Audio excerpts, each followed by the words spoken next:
Hindi ko ni-deserve. Galay ko na, sir. Galay ka mo. Okay. Galay ko na, sir. Kipag galay ka mo na. Sinong galay ka mo, Midya? Galay ka mo. Wala. Live ka mo, live ka mo paliyog, please. Okay. Live ka mo paliyog. Live ka mo paliyog. Dito na lang ako lang sa station. Hindi ka.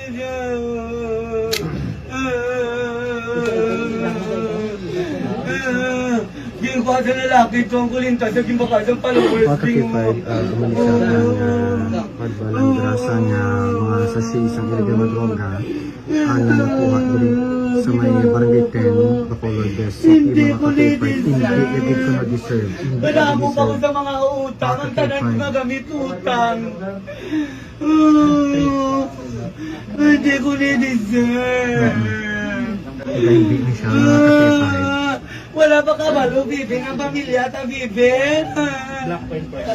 Pero makabidyo ka na. Nilibidyo ang kamera, yung buwan nilang pakso. Ibidyo nga wala mo ginabidyo, sir. Ibidyo na ako. Sugo ko sa imo, ibidyo na ako. Di pa na sila kakarao. Sir, ibidyo. Mga wala mo ginatoon, sir.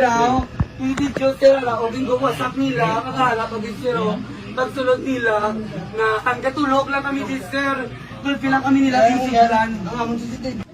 Kapin 50 gramos nga ginaaligar shabu ang nakuha diri sa vlogger nga si Julia TV diri sa may barangay 10 Bacolod City. Bago lang gid natapos subong na mga hapon mga alas 5:49 ang paghalin diri sa aton sini nga katapos ang PDEA upo jud sini ang iya sini nga living partner apon sarya upon subject ang iya sini nga living partner mga ka-K5 kag ginapangimala gid no sang vlogger nga ini nga hindi siya kaga hindi yan i-deserve ang pagdakop kag pagmonitor sang iya sini nga living partner sa pagbaligya sang illegal nga droga o si K5 Berto Gakit, K5 News FM.